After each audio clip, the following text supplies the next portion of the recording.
r/nosleep. Posted by u/Amish_novelty. I'm in military rescue unit.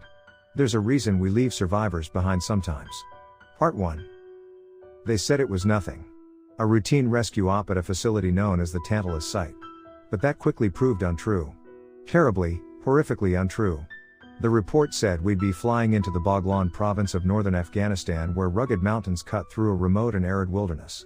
According to the dossier, we were responding to fragmented reports of a fallout of some biological toxin that made sarin and mustard gas look like helium. Its official name was HN-211.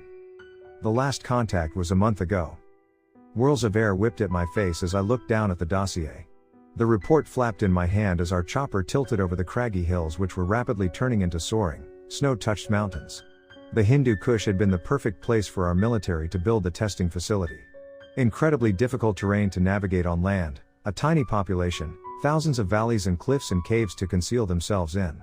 It seemed ideal. I work with an aeromedical evacuation unit.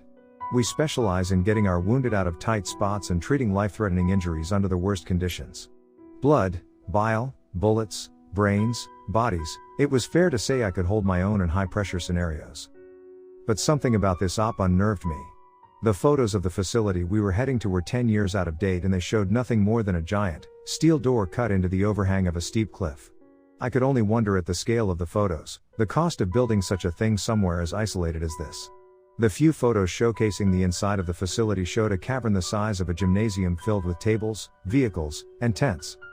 Across from me, Connors yelled out over the roar of the rotors. His voice was further muffled by the plastic shield of his white hazmat suit. "You see the last picture?" I turned the report to the last page, bypassing photos of sterile labs, rows of tents, and smiling scientists and soldiers at their various stations, and ended on a grainy black and white image of a perfectly square hole cut directly into the stone. It sat at the end of a narrow tunnel and thick steel bars covered it. A sign on one side bore the familiar black and yellow warning signs of toxic chemicals. No information accompanied the photo. I felt my unease grow. Connors yelled again. "You hear what sort of shit they were making in there?" I heard its effects were modeled after radiation poisoning. He shook his head. "Makes you wonder what they tested it on." I couldn't give him an answer. I thought about a man I'd rescued after a nuclear plant had been attacked. His entire body had been covered in layers of blistering reddened skin that came off in patches. His flesh was eaten away by lesions and boils, bone visible in the craters where his body degenerated on a cellular level. A slow, pointedly awful way to go.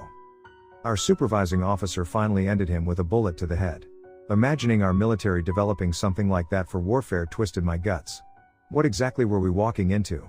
Our chopper landed in front of the base an hour later. What few trees grew at this altitude whipped around in a frenzy as the pilot landed us. I hopped out and stared in awe at the steel door we'd seen in the photos. It measured 50 feet in height and was wide enough to drive 2 tanks through side by side. Years of exposure to the elements had turned its silver sheen to a ruddy brown. Our commanding officer, a serious-looking woman named Keys, clambered out of the chopper and addressed the 6 members of our squad. "Intel says the last report from this base clocked in a month ago. All it said was, 'We're done.' Then they went silent. We aren't sure whether they mean they're done with their project or something else, but we've been tasked with going in to check. Given their silence, we're anticipating a potential hazardous fallout from somewhere in the mountain. Our orders are to observe, report, and treat any potential survivors. Got it?" Everyone nodded. We were used to this by now. Sometimes our operations had us combing through towns and villages littered with bodies, many in conditions that defied nature. This should prove no different. Keys approached the doors and opened a rusted metal cabinet that contained a simple keypad. She input the complex code our superiors had given us and the doors crept open for the first time in a month. The grinding of massive gears and hinges reminded me of a giant taking its first breath after eons of slumber. Little by little, sunlight poured into the depths beyond and we got our first glimpse of the Tantalus site. My eyes adjusted to the darkness beyond and immediately my throat closed up. Connors took a step back, his hand going to the gun at his hip. "Oh, what the fuck?" Within the recesses of the mountain sat the central cavern and operating center of the Tantalus site. Rows of testing labs, comm sites, tables with equipment, tents, barracks, and vehicles filled the impressive space. But it looked like someone had bombarded it with a round of mortars. I could only imagine its original state from the pictures in the report. Now it all lay in heaps of shattered glass, twisted metal, and scorched wood. But what made Connor step back was the volume of blood and remains populating the decimated lab. Bodies hung limply from tables, limbs were strewn about like litter. The smell and taste were utterly horrendous. A miasma of rotting meat coupled with a strangely sweet chemical afterburn. Across the room, I spotted the torso of a man sitting keeled over one of the Humvees, its head smashed against the steering wheel as though whoever it belonged to had been trying to escape and gotten ripped apart in the process. Along the inside of the giant metal door were gouges of blood where people had clawed to get out. Some of the bodies nearby bore fingers worn down to the bone. Keys led the way forward. My boots squelched in the leftover remains and stuck fast to the floor as congealed pools of blood sucked greedily at my boots. 20 feet or so to my right lay the body of a female scientist who looked strangely intact amidst all the carnage. Her face was contorted in a terrified scream, but her arms and legs were still attached. It was only when Connors accidentally bumped a rolling chair supporting her upper body that her lab coat folded open to reveal the cavity of her hollowed-out chest and stomach. Her face slid away from her skull and a perfectly degloved human face landed with a wet splat at my toes, not a scratch on it. Who would take the time to do that? 100 feet in and we came to the back of the main cavern. Here, the massive room narrowed abruptly into a tunnel perhaps 10 feet high and 20 wide.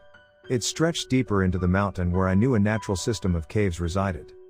The smell of meat grew stronger and I could taste the metallic sting of blood on my lips. Near the entrance of the tunnel sat a pile of limbs, organs, and bones. Beside them, several peeled skins were stretched between wall fixtures like animal hides. I shivered at the unsettling display of brutality and care. But by far the worst thing we encountered was the trail of blood staining the floor of the tunnel. Obviously, something had stockpiled the meat and skin near the entrance with some level of intelligence. Then this red, ragged trail showed where it systematically dragged its fodder deeper into the mountain. I looked at my companions, wondering if any of them might suggest we do the smart thing and get the fuck out of there, but no one did. Keys reminded us of our mission and, though she looked pale with fear, we had our orders. Search, secure, and stabilize. Remember, she added, if anyone finds survivors, we bring them back to the chopper at all costs. Our superiors need to know what happened here. Whether it's salvageable or, she swallowed hard, whether it needs to be destroyed. Destroy it, I thought. Let them rain fire and brimstone down on this fucking place. But I nodded with everyone else. Now, Keys said, I need 2 of you to scout ahead. Go as far into the compound as you can. I want to get a comprehensive report on the rest of the facility while the rest of us search the main areas. And give a heads up for the rest of the team if we find whatever the fuck caused all this, I added silently. To my surprise, Connor stepped forward. I'll go, he said, his expression resolute. I didn't doubt his courage for a moment, but he looked pretty unsteady when we first came in. Without thinking, I stepped forward. Me too. Keys looked immensely relieved that she didn't have to pick. Thank you, gentlemen. You'll search for half an hour then report back to me. Got it? We both nodded. Ahead of us, the tunnel marched on for what felt like an eternity. The blood made it resemble the throat of some giant monster. I looked at Connors. Ready? He lifted a severed hand and gave me a thumbs up. I shook my head. Gallows humor struck at strange times. Fuck you. Let's go. We continued into the darkness. The vast bulk of the Tantalus site consisted of a long tunnel winding its way into the depths of the Hindu Kush like a spine, and smaller tunnels would branch off at regular intervals like ribs. We encountered fewer remains down here. It looked as though the main bloodbath took place in the facility center. From time to time we spotted another body. Usually, it had been slashed or bashed into a pulp, but they were all stripped of their vitals with the same brutish intelligence. Crusted trails of blood led out from these smaller intersections and joined the carpet of red-brown sludge winding through the main tunnel. Eventually, we reached the final offshoot. The tunnel had grown narrower back here, maybe half a mile from the main cavern. The remains also thickened once again, and that scent cloyed my nose. Stronger than ever. Giving a nod to Connors, I rounded the corner. Rotting remains hung from every visible surface. Brown stains rusted the stone walls. Before me loomed a small opening in the concrete, perhaps 5 feet by 5 feet. The steel bars across it had been bashed inward. I approached cautiously, the light of my flashlight danced around that black opening. The darkness beyond it every speck of light that touched it. I came up to its edge and slowly peered inside. My beam flickered weakly into a space that positively reeked with the overwhelming stench. It clung to me, burned me, and squirmed its way up my nose and down my throat like fumes of jet fuel. My heart hammered on and on. Something reflected the light of my beam. 2 eyes stared back at me through the darkness, blinked once, then disappeared. "Anyone down there?" Connors called to me from the main tunnel. "No," I said as I turned around to leave. "No survivors down here. I'm in a military rescue unit. There's a reason we leave survivors behind sometimes." Part 2. I work with an aeromedical evac unit for the military. Our job is to treat and evacuate wounded soldiers in dangerous situations. Recently, my unit was assigned to a military facility known as the Tantalus site, where they developed a deadly biological toxin that wrought unimaginable havoc on their test subjects. A leak at the compound was reported before the entire place went dark. When we arrived, we encountered a mess of people torn apart by something monstrous, and the last thing I remember was seeing eyes in the dark. Connors knew the moment I turned back to face him that I was lying. He narrowed his eyes and took a step toward me. "Bullshit, man. What did you see?" I held his gaze for a moment. "Eyes. Human ones." He grimaced. "Fuck." He was about to say something else, but we were interrupted by a scrabbling sound coming from inside the stone opening.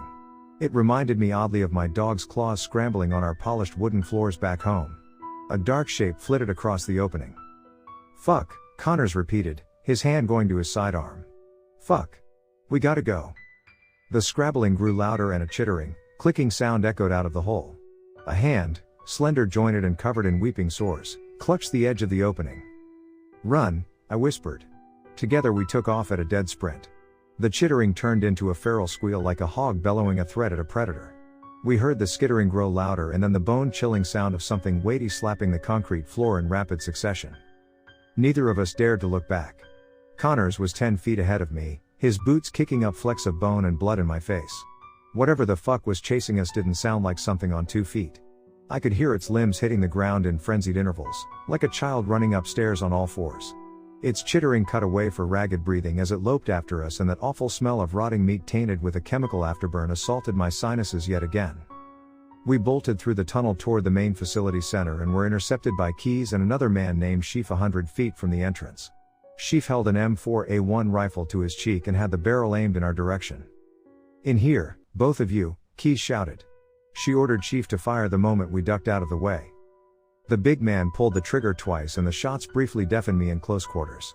I heard a loud squeal further up the hall, followed by the sound of retreating footsteps. Hopefully whatever the fuck that thing was got the message.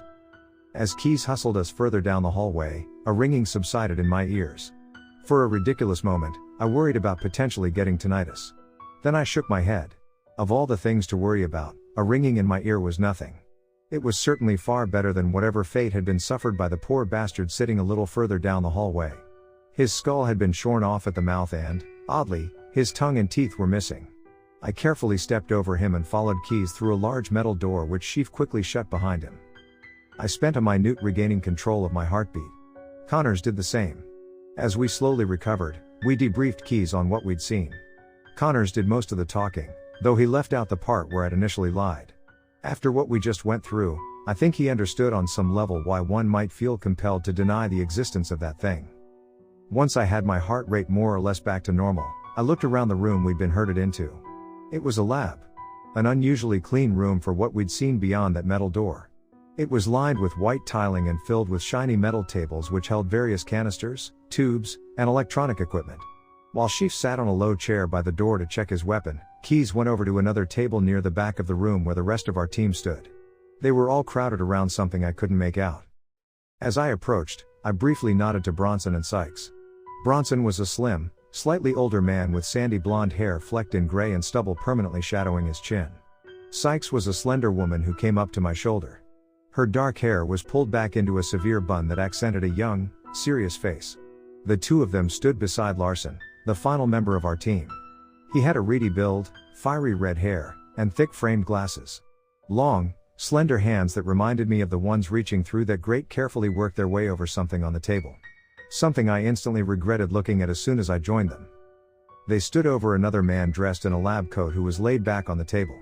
I was surprised to see he was alive, albeit unconscious. At least I prayed he was unconscious. Larson had rolled the man's right pant leg up to the thigh. The back of his calf from his knee to his Achilles tendon was nothing but gangrenous flesh eaten away to the bone. It looked like something had taken a large oval-shaped bite out of his leg and left the rest to fester into oblivion. I watched as Larson carefully sliced away the infected bits, cleaned the exposed muscle and tissue out with a nausea-inducing medicine, and then wrapped the entire thing up in a clean bandage. Out of all of us, he had the most experience with serious wounds in the field. He wrapped the man's leg up tight and ordered Bronson and Sykes to make a pair of crutches for the scientist. As they did that, Connors joined us and Larson explained how they'd found him. We were doing a more detailed sweep of the tunnels and we heard something clatter down the hallway. We saw this guy limping toward this lab like a bat out of hell. Made pretty good time for someone with only half his leg. He shook his head. I tried telling him we were friendly, but that didn't do much.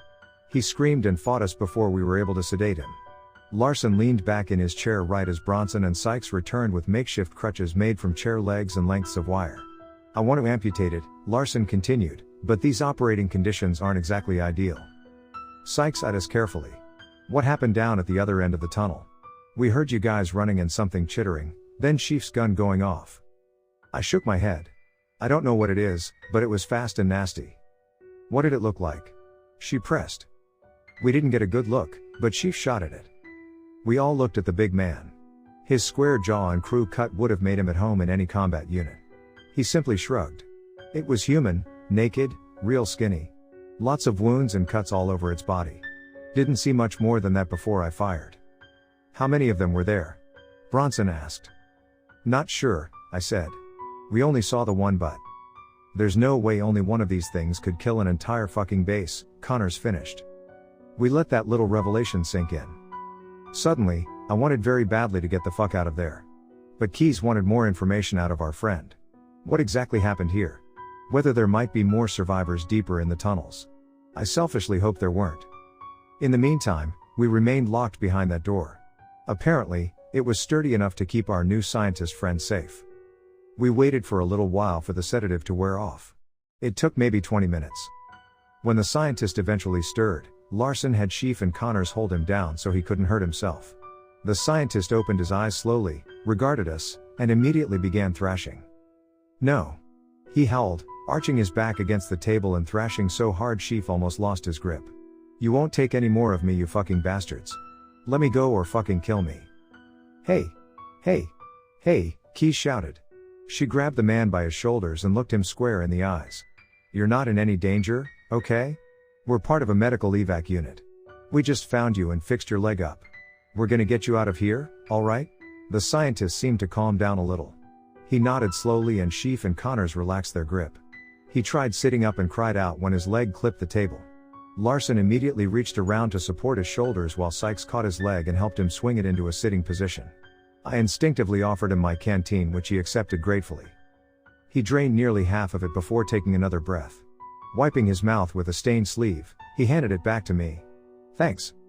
Sure thing. Keyes leaned in again. Sir, could you tell me your name? Ketterman. Dr. Joseph Ketterman. Doctor, Keyes said slowly. Would you be willing to tell us what happened here? What happened to those people out there? What did all this? Ketterman gazed back at her, his eyes pale as cold slate. For a moment, I swore I saw guilt cross his face, but it was quickly replaced by resignation. Give me a moment, he sighed. I feel as though I just returned from the dead. We nodded and Bronson offered him a cigarette. Ketterman smoked it in 2 greedy puffs, downed some more water, massaged his thigh muscle, and finally took a deep breath. We fucked up, he said with no preamble. Monumentally. More specifically, we created something monstrous. A weapon. A biological toxin in a gaseous form designed to degenerate a subject's body on a cellular level.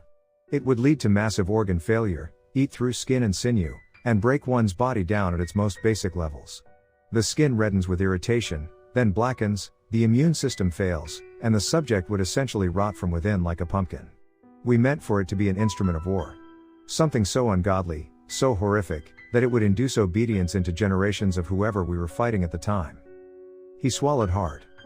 Our test subjects started small.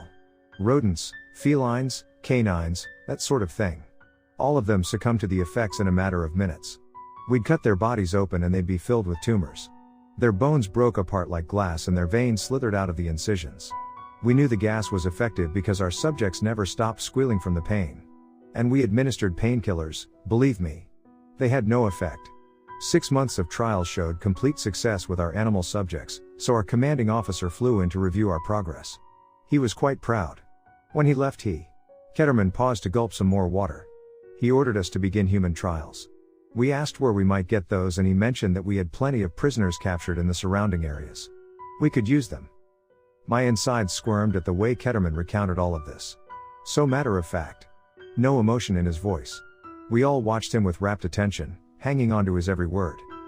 We discovered that using the gas on humans had an unintended side effect.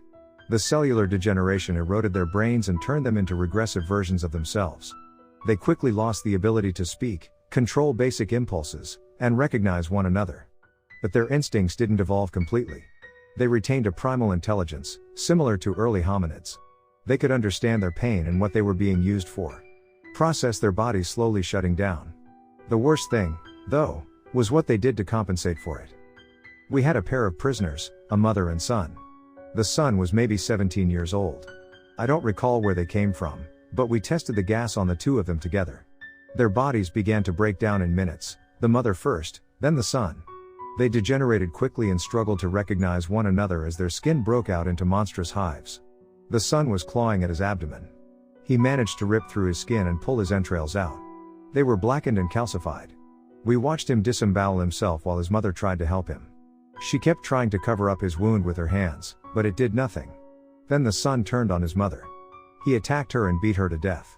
He started tearing at her body, removed her organs, and tried sliding them back into his own.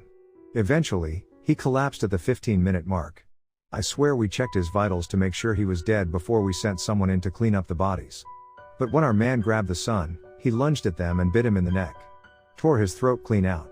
Then he ran for the door, leapt on the guard coming in to help, and killed him too. No one was prepared for how ferociously he attacked. He downed the tunnel, looking for something. Eventually, he came to one of the rooms where we stored the gas canisters. Ketterman shook his head. I hadn't realized he'd been smart enough to take the guard's key card before he killed them.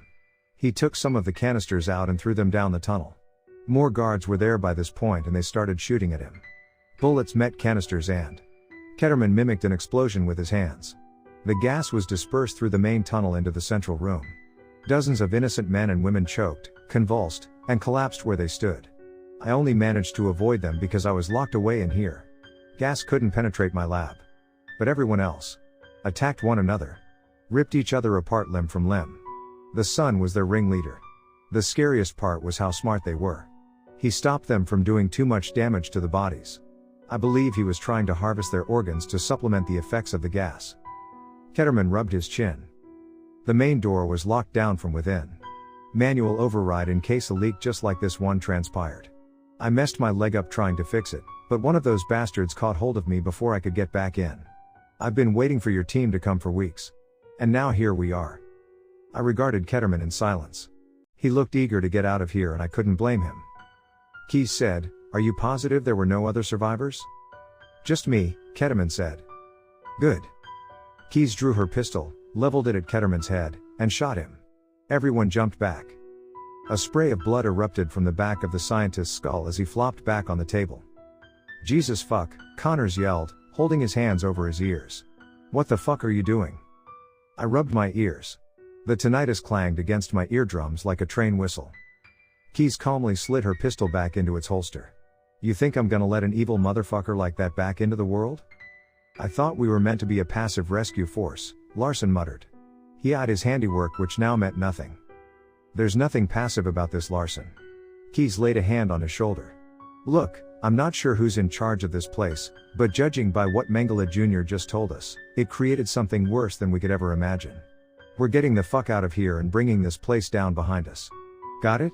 Larson met her gaze for a moment, then nodded. She looked at the rest of us. Bronson, Sykes, Sheaf, Connors, me. We looked from her to the limp body of Ketterman. Then Connors nodded slowly. Whatever the fuck was in that tunnel wasn't human. If it's some emaciated demon spawn or something, it needs to die. He shouldered his gun. "So let's get the fuck out of here." I found myself nodding again. We could bring back some real firepower. Keep these things trapped here, then bring the mountain down on them. More than anything, I wanted to get out. Sheaf went to open the door but stopped a moment before he unlocked it. "Do you guys hear that?" We froze and strained our ears. Beyond the metal door, we heard a skittering sound. Multiple skittering sounds. Chitters and chuffs like wild boars communicating with one another filtered into the lab.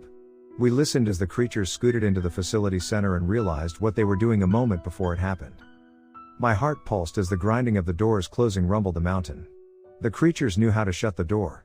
Most likely from observing one of the staff members trying to open it up during the initial outbreak. And Ketterman had just so very helpfully pointed out the way to open it from within was busted. We were trapped. I'm in a military rescue unit. There's a reason we leave survivors behind sometimes. Part 3. When we arrived, we encountered a mess of people torn apart by something monstrous. I was chased by emaciated humanoids, and we were told by the final survivor that the creatures were prisoners of war who'd been used as test subjects. Despite degenerating on a cellular level, they still retained some degree of intelligence, being smart enough to harvest the organs needed to sustain their ever-depleting bodies and to mimic ordinary human behavior. Like closing the main doors and locking us in this infernal hellhole with them. Now we're locked in here and we have no way of knowing how to get out. Horror settled over the group like a fog. I felt blood rush past my ears. Locked in an isolated location. Only a few people knew where we were. 3 feet of steel and rock shutting us off from the world. No other potential ways out.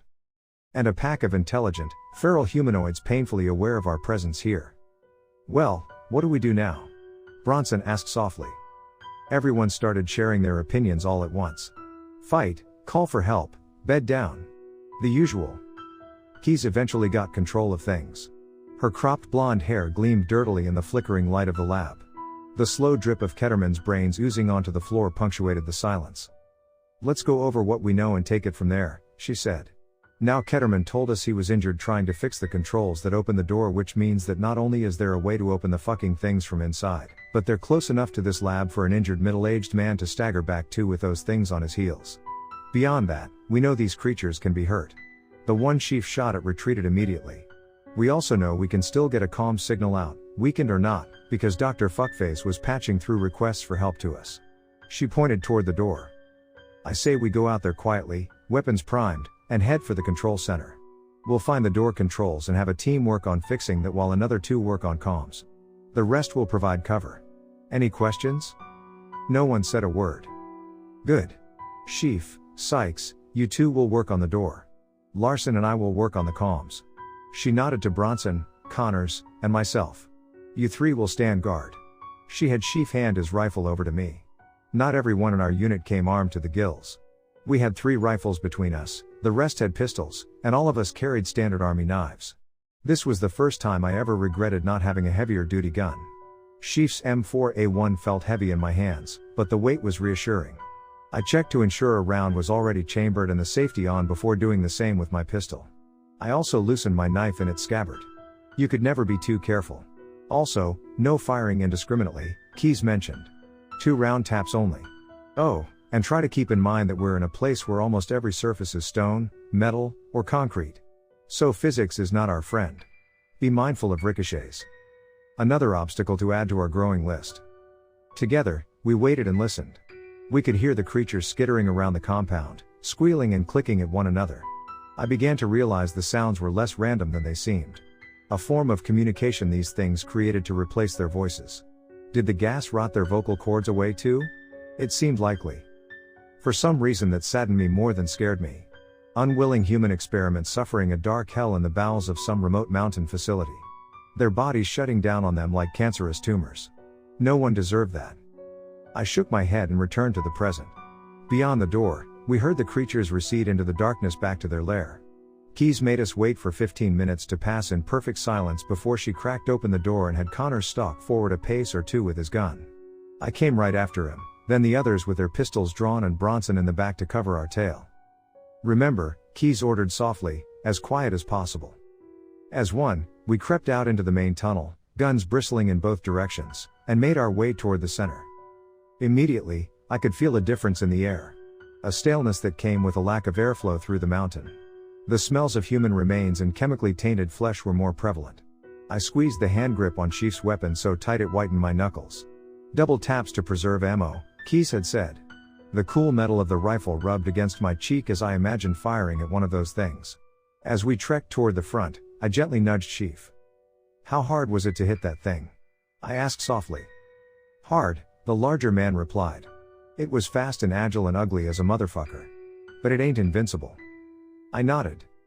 Might sound silly, he added as we closed in on the facility center, but just imagine you're back home plugging cans with a .22. Relax, aim, squeeze, fire. That's how I was when your ass came booking it back up here like your nuts were on fire. Copy that, I said with a quiet laugh. After a moment, I did as he recommended and relaxed my stance and grip. My hands stopped shaking and my heart rate slowed. Behind me, Sykes called out quietly, "Found it." I didn't turn to see what she'd found. Connors and I kept our barrels trained on the graveyard of lab equipment and bodies in the main cavern, roving for the slightest movement. We let Chief tap us and tug us back into a glass-windowed room elevated 5 feet above the cave floor. Within, a bank of dusty controls, computers, and other equipment sat cracked and stained in blood. A hand severed at the elbow still clung to one of the monitors, the flesh blackened around the tips. Larson carefully removed it before Chief and Sykes set to work figuring out where the controls for the door were. Larson and Keyes headed for a battered radio station 10 feet further down. I took point by the door with Connors beside me and Bronson situated himself beside a shattered window between our two groups. At first, things went surprisingly well. Larson and Keyes had the most success. They managed to open up the radio and patch things up enough to comb the waves for a signal. The low whine of static seemed deafening to me, but I suppose the risk was worth it. Chief and Sykes faced a more difficult situation. The controls for the entrance were simple enough, but the lever designed to open and close the massive door was jammed by a bloody shin bone. I wondered if it had been rammed in there on purpose. It looked as though someone, probably Ketterman, had hacked away at it. Splinters of meat and gristle glistened amid the gears, so Keyes had Sykes carefully work the matter free with her knife. Chief oversaw the electronics. Despite the damage to the surrounding equipment, the controls had clearly been built to withstand the corrosive environment of a cave. Blood matted most surfaces, but underneath the damage was mostly superficial. What worried Keyes the most was the potential of wrecking the lever's inner controls even further as the shin bone got removed. Sykes seemed painfully aware of this as she continued to slice away slivers of it in microscopic amounts. Connors and I remained completely focused on our surroundings. He kept his sight on the tunnel and the stairs leading up to the control room. I swept the depths of the control center. I did my best to keep Chief's advice in mind. Bronson stood by the shattered window, equally alert while Keyes rotated the radio dial through different stations. A sudden crackle got everyone's attention as she broke through into the outside world. Base 74, this is Oral. Lansing with. Hear me? It sounded so good to hear someone else's voice in here that I almost laughed. Keyes maintained her composure as she spoke, though the relief on her face was evident. We can hear you, Corporal Lansing.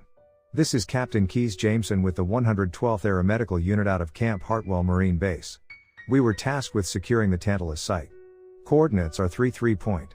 She listed off the coordinates and then spent the next few minutes bouncing back and forth with the man on the other line. We weren't sure how much information went through, but just the idea that someone beyond our initial contacts knew about us sent a wave of relief through my body. I was still smiling when Bronson had his throat ripped out. The creature must have waited in the shadows of the ceiling above us. It attacked so quickly that Bronson didn't even have time to scream. He still had his gun leveled toward the broken window when a pair of greasy, gangly arms sliced out of the gloom, wrapped their claws around his neck and face and yanked him over the control bank with an incredible amount of force. Bronson's gun went off, firing bullets indiscriminately as 2 fingers sank into the flesh under his chin and exploded out of his mouth. Blood and teeth poured onto the equipment array while the creature used his lower jaw to drag him forward into the cavern. I caught a fleeting, horrid glimpse of the thing's face. It reminded me of cadavers we'd operated on when we removed the skin from the muscle to study facial anatomy. Only this thing's face was covered in weeping yellow sores, blackened flesh, and pitted fissures. Strands of hair clung to its scalp and dangled in front of bugged-out eyes. It lacked lips and a nose, bearing a ragged hole in place of both, and its teeth were reed-thin, the color of rotted blood. Those teeth sank into Bronson's face as he was yanked onto the cavern floor below, his screams coming out in pitiful gargles. Without thinking, I ran and threw myself through the window after them and came crashing down on the humanoid's legs. It screamed and ripped its jaws away from Bronson's face, taking most of his cheek and ear with it. I tried squeezing off a shot from my rifle, but couldn't make enough room. Instead, I ripped my knife out of my belt, and plunged it blindly into the thing's chest and stomach. The blade drove in like a nail through rotted wood. The creature screamed and scrabbled under me, cutting at my fatigues with its ragged claws. Flesh sloughed off its body, falling away around the knife, and I kept cutting. I barely registered the needle-sharp talons raking across my body. Shallow grooves sliced into my arms, chest, and abdomen. Blood saturated my hands as I shoved them into the creature's guts, letting fury propel me as I disemboweled its rotting insides. The creature let out a horrendous wail and bashed my head back against the concrete. I couldn't register the pain. Too much adrenaline. My eyesight went fuzzy, terry entrails squelched in my hands, blood seeped out of places it shouldn't, and the stench of death swirled out of the thing's awful mouth. A gunshot. Then another. The creature's face caved in on itself as high-powered bullets ripped its head apart. Blackened tissue and pieces of skull oozed down onto my face and into my mouth. The taste of expired meat seeped between my gums. I coughed and spat and shoved the fucking thing off me. Hands slid under my armpits and hauled me up. Connors supported me while Sheaf grabbed Bronson's limp body and slung him over one shoulder. Keys grabbed my gun and ordered us to get back to the lab. We were about to head out before I yelled for them to stop, lurched back around, raised by boot, and brought it down squarely on the creature's head, crushing it into a mass of black and red pulp. Rot in hell, you bloodthirsty fuck. I stomped again. I didn't want it coming back. This was insurance. Come on. Connors hauled me back the way we came. Keys shouted some more. Bronson stained Sheaf's shoulders with dark blood. Larson and Sykes became our lookouts. From the bowels of the facility came a swelling wail as if in answer to the one given by the creature I'd killed. The tunnel came alive with the sounds of chitters and squeals as we lugged ourselves back into the lab. Only when Sykes slammed the door did I finally feel the adrenaline abate. Sheaf dumped Bronson on one of the lab tables and Connors lowered me into a chair. Larson tried to inspect me, but I waved him to Bronson. Him first, man. A strange look crossed over Larson's face. A mixture of sadness and guilt. Bronson's dead, he said it matter-of-factly. I shook my head, my vision sloshing in my skull. Like fuck he is. Check his pulse. Staunch his wounds. Fucking do something. Larson lowered himself to my eye level and slowly tilted my head to where Bronson lay. Even in my frenzied state, I could see he was gone. Most of his throat and lower face were gone. A gaping hole was all that was left, stained with slimy remains. My eyes tracked over him to the next table and something chilled me to my bones. Where the fuck's Ketterman? I'm in a military rescue unit. There's a reason we leave survivors behind sometimes. Part 4. Where the fuck is he? I repeated. The table where his lifeless corpse had laid was now empty save for a circle of blood at one end. Everyone went back on high alert as the lab was searched but no trace of his body was found. Then Sheaf pointed to a thin, almost invisible trail of blood leading from the table to the door of the lab. Those things took him. It wasn't a question. They took him while we were figuring out the controls, Connors muttered. Jesus. Fuck, I grunted, then hissed when Larson peeled away my fatigues to reveal a long laceration down my right bicep. Fuck you too. Hey now, he leveled his spectacles at me like a disappointed father. No cursing out your doctor. I watched as his nimble fingers began probing my flesh around the various cuts I'd received from the creature. 2 on my right arm, 1 down my jaw along the neck and collarbone, and 2 more over my sternum. None were too deep, but they did burn like a motherfucker. Larson had to pour a stinging chemical over all of them, which led to another round of curses. Then he closed them with a binding agent that would allow the wounds to stretch and flex without too much risk of splitting open. As he worked on me, Keys, Sykes, and Sheaf all stood vigil over Bronson. They cleaned the blood from his neck and face, cut away any residual filth from his clothes, and closed his eyes. Keys looked guilty when she ordered his non-personals to be rationed out. His tags and personal effects were zipped away to be returned to his family when we got out of here. After what felt like an appropriate amount of time, Keys had Connors drape a large sheet over his body. I know how hard this is for all of you, she said slowly. We're not a combat unit, we're a rescue team. But sometimes shit goes sideways and we have to adapt. Bronson was an excellent member of our team. We're going to get the fuck out of here no matter what happens, okay? The rest of us nodded, even as the bigger question lingers above our heads like a mounting storm. Did our message make it out? In the meantime, Keys assumed the role of the delegator. She had us strip ourselves of our MREs, weapons, tools, and medical supplies. The point of this, she said, was to get an idea of how long we might last down here if rescue took a while to come. Judging by our rations and water, we could stretch things for 3 days. Perhaps 4. Weapons-wise, we still had most of our ammo saved for the magazine Bronson sprayed when he got grabbed. Larson kept himself busy by tending to my wounds more often than necessary, But I let him do whatever he needed because I think taking care of someone kept his mind off Bronson and, to some extent, Ketterman. Evil as the man was, Larson had still taken a vow to care for everyone to the best of his ability. Personally, I felt for him. But also knew killing the scientist had been the right thing. I felt similarly about crushing the skull of that creature. In the heat of the moment, it felt so incredibly vindicating to slaughter Bronson's killer. But now I could only imagine the mother and son from that experiment. They didn't ask for any of this. The gas corrupted them beyond all human recognition, destabilizing their minds until they were only driven by the most primal urges. They were forced to skitter through the facility as cannibalistic byproducts of our newest weapon. To either subside on the gutted flesh of those they'd once been or to suffer death by devolving into a living husk of their former selves. Not much of a choice. I watched as Larson's hand swept over the angry ridges in my flesh. "It's a fucked situation," I said quietly. He grunted. In the harsh light, his coppery hair looked like blood. "Thank you for fixing me up. I wish I'd been quicker to get to Bronson. I could have done more." A hollow cord caught in my throat. Larson stopped massaging my wounds and looked me square in the eye. Then he pinched one of my cuts. I gasped from the pain. "The fuck are you doing, asshole?" He smiled and released. "Just making sure you aren't turning into a self-pitying twat. Bronson was not your fault and you did more than anyone else to try and save him. So every time you say something stupid, I'm going to pinch one of your cuts." I was trying to be heartfelt. "You were trying to wallow in your grief. Cut it out." I glared at him. "You are one miserable fucking bastard, you know that?" Larson straightened himself up proudly. "I do, as a matter of fact." "Fine." Despite my best efforts, I couldn't help smiling. "I hope we get out of here. If you keep moaning on and on, probably not." "You know what? I think the creature nicked one of the arteries high up on my thigh. Why don't I pull down my pants so you can get on your knees and kiss my hairy, white A?" "Everyone?" Key's voice cut through the lab. "Could you gather around?" She got us all circled around the table that held our weapons, food, and other supplies. "From here on out, we're going to be going on half rations. Obviously it's not ideal, but what we have will only be good for 3 to 4 days. In the interim, we'll keep an ear out for that door and for the creatures. There's really not much else to do. Keep yourselves fit, play card games, talk, sleep, everything you've been taught to do to avoid letting your mind wander. Any questions?" No one said anything for a moment.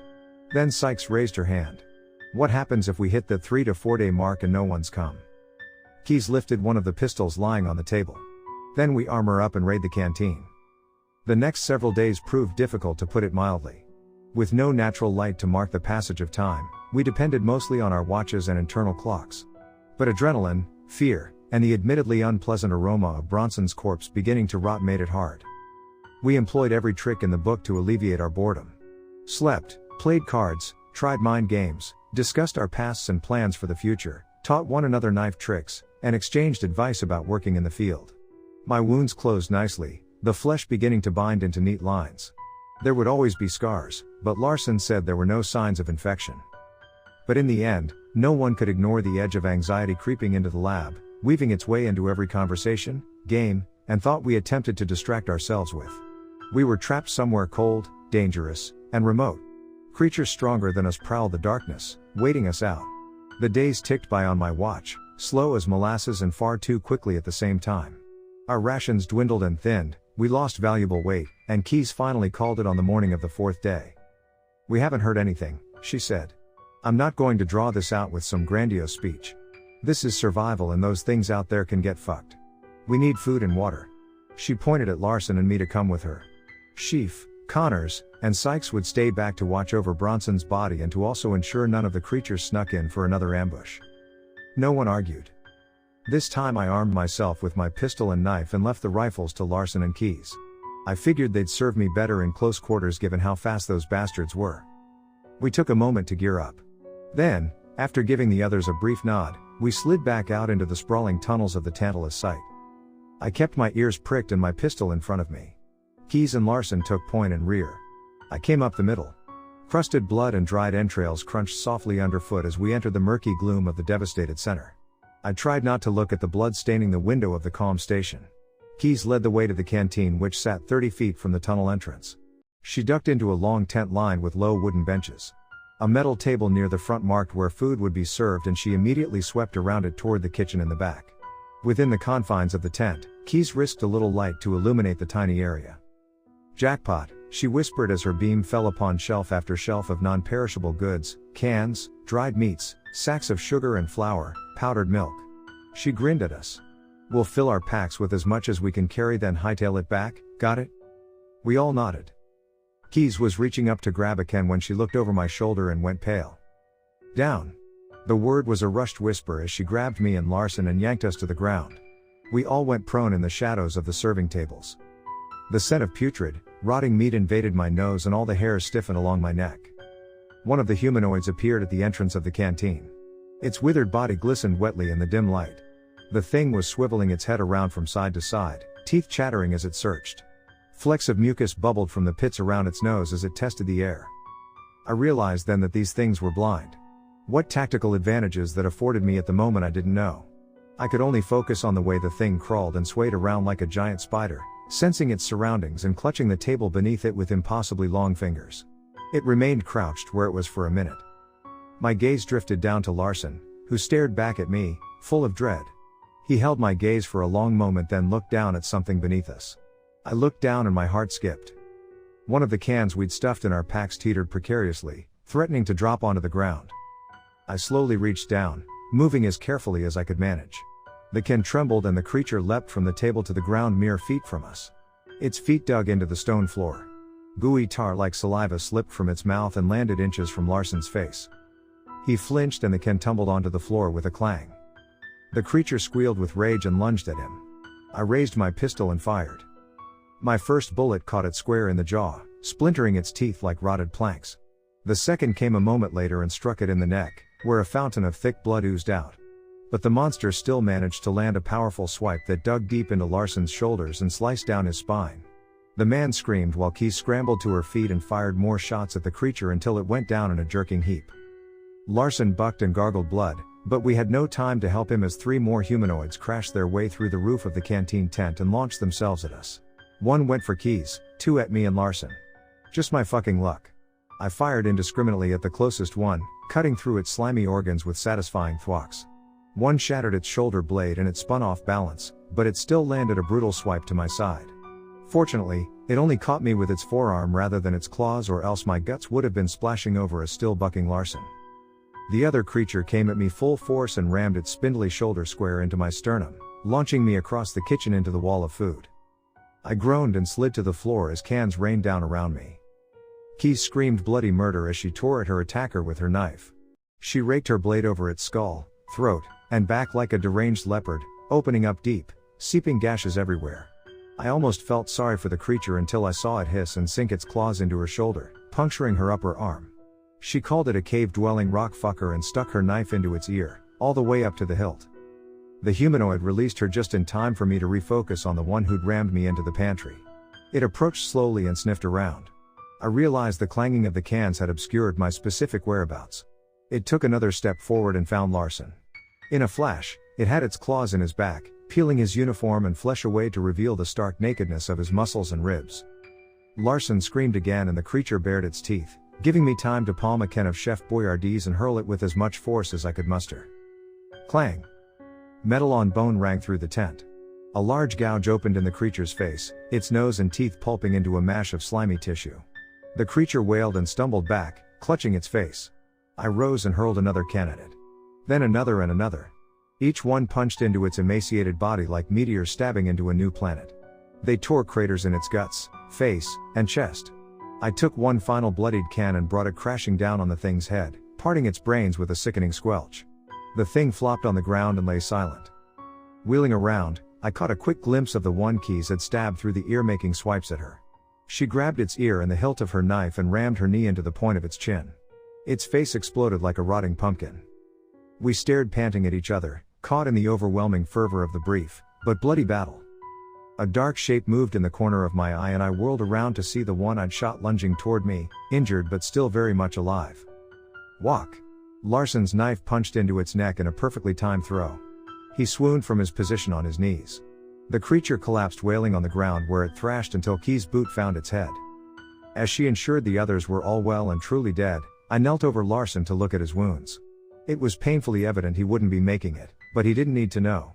Instead, I simply held him and muttered, "Thank you for everything he'd done," until he drifted away.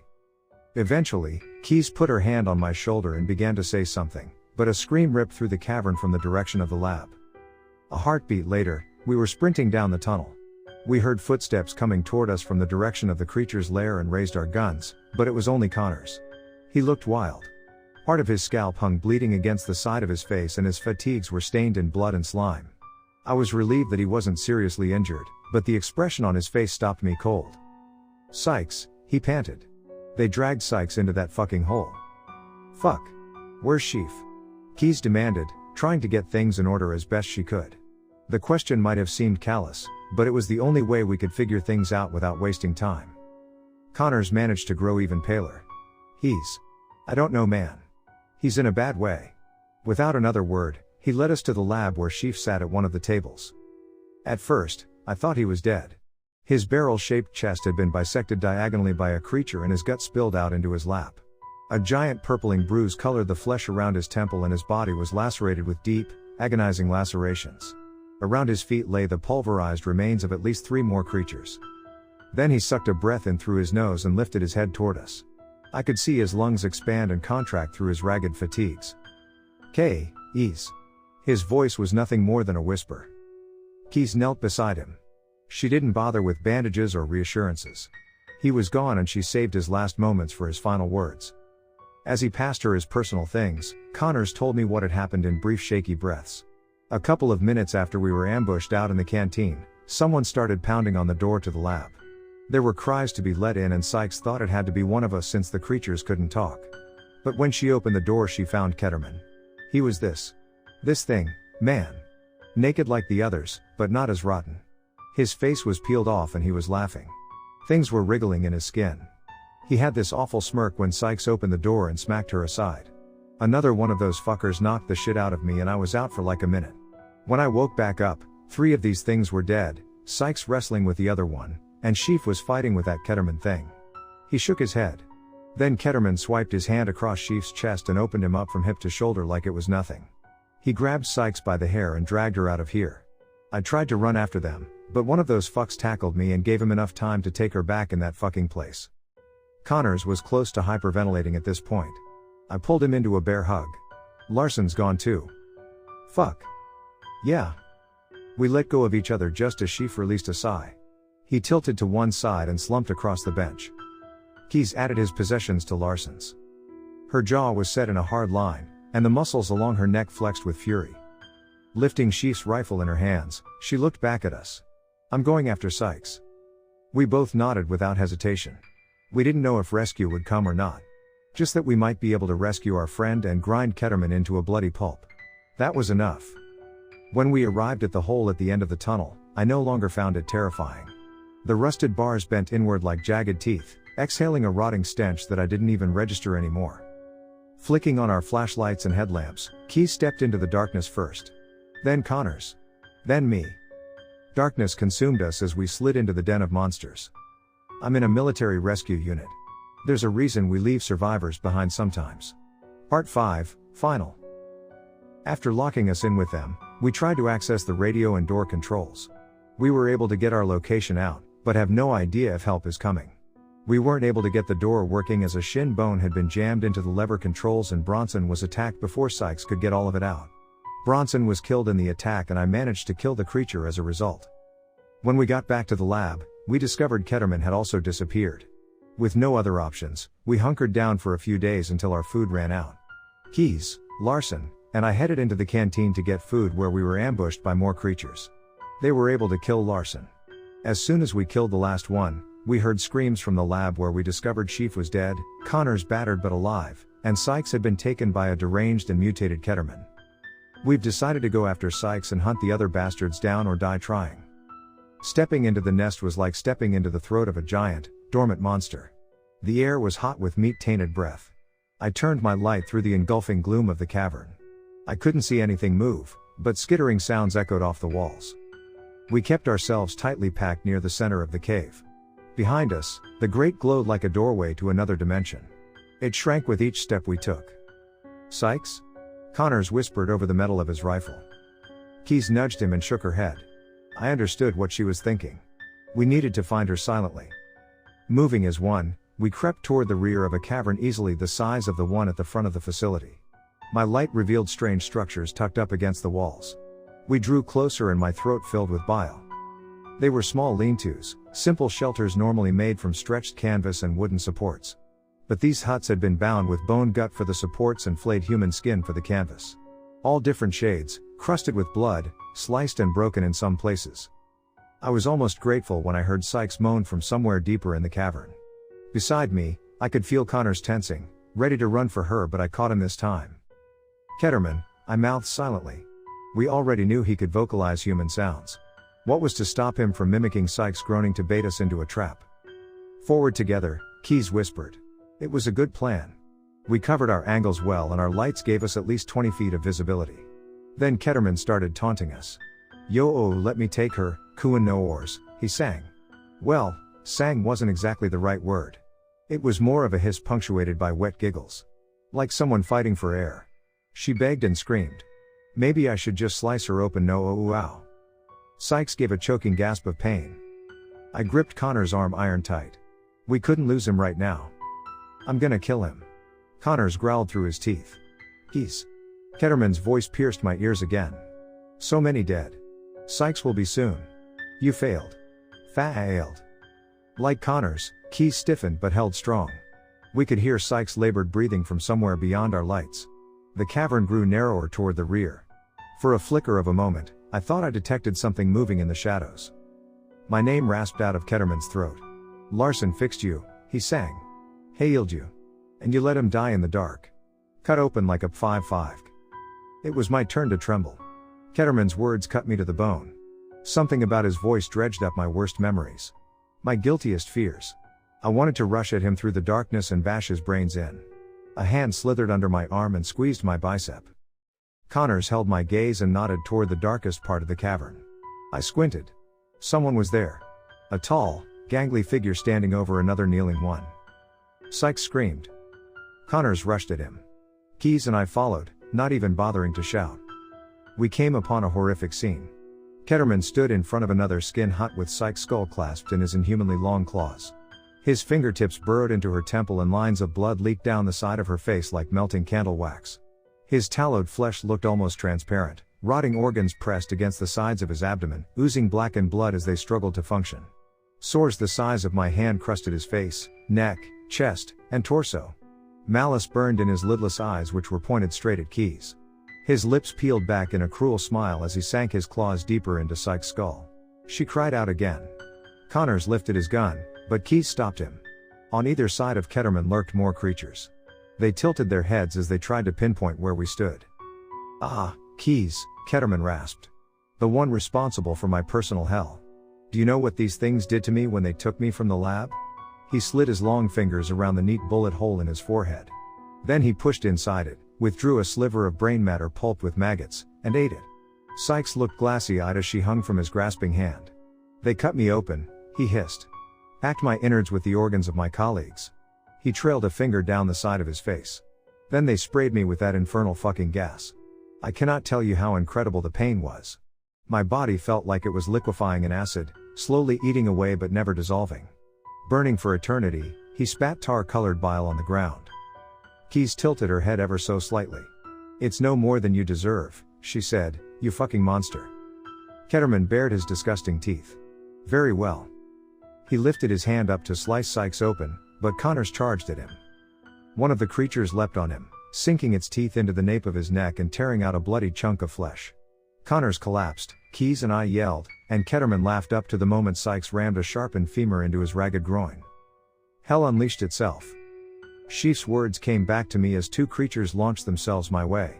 Relax, breathe, squeeze, fire. I did so, but I kept squeezing and the bullets exploded out at an incredible rate, ripping through both monsters. They screamed and collapsed on the ground next to a gaping Connors whose neck gurgled blood down his shoulder and face. He still didn't hesitate in taking out his knife and stabbing the creature closest to him over and over. Keys was half a moment slower than me getting her weapon up. She dumped half her magazine into the third monster, but got taken out by the fourth. The two of them rolled away with her knife flashing as it drove into the thing's scabby back and its teeth gnashing at her chest and shoulders. Sykes had managed to roll away from Ketterman, whose seething, strangled outline collapsed against the wall, fingers scrambling at the bone shard between his legs. I took a step towards him when fire lanced my calf. The creature Connors hadn't stabbed sank its teeth into my leg, opening up flesh and muscle. Roaring in pain, I tried crushing its head with a well-aimed stomp, but it lashed out and knocked me off balance, pulling me to the floor and wrapping its hands around my hips to drag itself toward my neck. I thrashed for all I was worth. The grip these creatures possessed was otherworldly. It crushed my thighs between its arms as I scrambled for my knife but found it had gone flying toward Sykes in the melee. The creature dragged itself closer, those claws digging like molten pincers into my ribs. Saliva flecked its jagged teeth and a wave of nauseatingly hot breath washed over me. Out of sheer desperation, I made a fist and rammed it down the creature's throat. Decaying flesh engulfed my knuckles and wrist up to the elbow, and the creature choked. Squeezing my eyes closed, I twisted my arm and wrenched upwards, ripping the monster's head away from its neck in a gout of blackened blood. Free once more, I rolled to my knees and immediately vomited. Nearby, Keys continued wrestling with her humanoid, though it was now bleeding from multiple mortal wounds. Across from me, Ketterman finally wrenched the bone free and turned towards Sykes, who was crawling toward my knife. He stalked after her, the bone shard gripped in his long claws. He raised it above his head when something slammed into him from the side. Connors had somehow lumbered to his feet and tackled the ex-scientist into the skin hut. The structure collapsed under them as my best friend started bashing Ketterman's face in with his bare fists. "Fuck you," he yelled. "Fuck you and this whole goddamn fucking nightmare." Ketterman didn't stand a chance. His body, weakened from everything it had gone through, collapsed like paper mache under Connors' fists. His face caved in, his teeth disintegrated, and his eyes burst when the bleeding man atop him gouged his sockets. Crunch. Connors tore the doctor's head in two and he went still. The bloodied man swayed atop the creature before collapsing on his back. Behind me, Keys yelled as she drove her knife deep into the point of the final humanoid's chin. A moment later, it was silent. I staggered to my feet and limped over to help Sykes up. She looked battered, but not broken. The same could not be said for Connors. His breathing came in ragged, watery gasps. Each one flecked the deep wound in his neck with bubbles of blood. He grinned up at me and we clasped gore-soaked hands one final time. Sykes knelt beside him and smiled shakily. "S safe?" he whispered. She nodded. Connors smiled, finally content. I watched as his eyes settled on the darkness above where they became unfocused. He was gone. Keys watched respectfully. She cradled her injured arm and winced when she helped Sykes to her feet. Both of them pulled me up and the three of us surveyed the carnage. We were alive. Wounded to various degrees, but alive. We spent the next hour constructing a litter for Connors to drag his body out of that place. If there was one thing we could do for him, it was that. I almost cried when we dragged ourselves back to the hole. The light shining through it felt almost blinding and the fresh air never tasted sweeter. It took a long time to get Connors back up to the main center. Our wounds slowed us down considerably. The bite in my leg had bled quite a bit before Keys wrapped it up in a tight bandage. I was worried about potential infection, but that would have to wait. Presently, we made sure to bring everyone out into the cavern where they could be laid to rest side by side. We owed them that much. As we worked, another worry ate at us. Would help be coming? Keys checked the radio again but found it smashed to bits. Most likely Ketterman's work while we were holed up in the lab. She shrugged and looked at Sykes and me. It's out of our hands now. So we waited. We treated one another's wounds as best we could. Keys had to cut away a considerable amount of loose flesh from my calf and clean it out. The ligaments in her right shoulder were permanently injured and we had to set it after discovering it had been dislocated. Sykes experienced trouble with blurry vision in her right eye from where Ketterman cut her with a claw. She also had nerve damage in her right hand from where the bone shard cut into some tendons. We also displayed plenty of minor cuts and bruises that we fixed up with our dwindling supplies. All in all, we were a sorry bunch of bastards. Bloodied, broken, fear shifting around in our guts like broken glass. But there was nothing left to do now. I ate cans of cold soup, slept on a stained cot, and made small talk with Keys and Sykes when they were in the mood. The bodies of our comrades lay cold under sheets in a neat row near the doors. If rescue did come, we wanted them to be the first ones to enjoy it. Time became shapeless in that cavern. Then, one day, or night for all I knew, I awoke to a faint rumbling. I staggered out of my cot, finding Sykes and Keys already on their feet, looking equally confused. We stared at the doors as they began to vibrate and grind inward. We eyed one another breathlessly. Rust shivered off the cold metal doors, lab equipment trembled around us, and rays of winter light spilled over my face.